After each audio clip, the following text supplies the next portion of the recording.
Hey, welcome again to the Follow Through. I'm Pastor Fred. We are looking at wisdom all week, and I want to ask you, what's your go-to move when things go south? Like you can't figure something out, you just don't know how it's gonna work out, and you got this big issue, you got these issues, you're struggling, you're in a lot of pain, or whatever it is. A lot of times, I'm not asking God for wisdom. I'm not saying, Lord, can you just help me to see things your way, I'm like, Lord, could you please get rid of this? Could you please make this work out?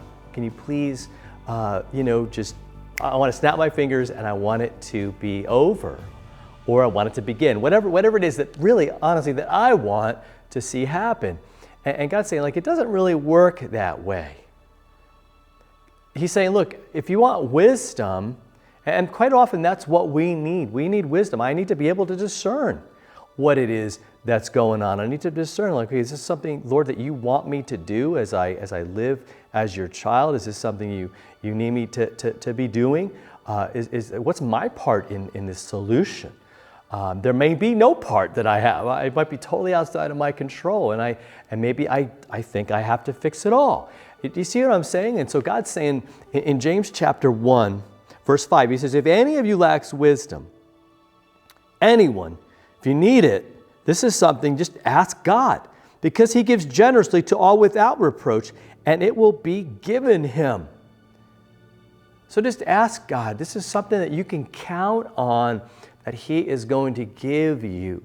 He's going to give you that ability to take the knowledge that, again, he has given to you about the world, about life, most importantly about him and who he is, how much he loves you, how much he died for you and gave his life and is going to return again. You have all of that hope in you. And he wants you to take all of that and the skills he's given you, the words he's given you, the experience that you've had.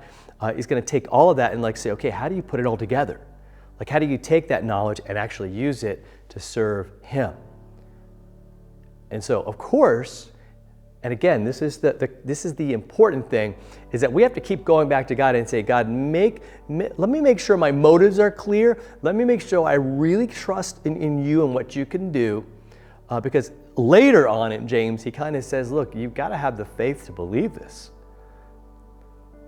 And if you do, this is something that God is going to do for you. He's going to give you that ability to discern, that ability to look at things his way, maybe not to look at things my way, not to figure it out and show how clever I am. Again, that motivation it's a little twisted, or a lot twisted.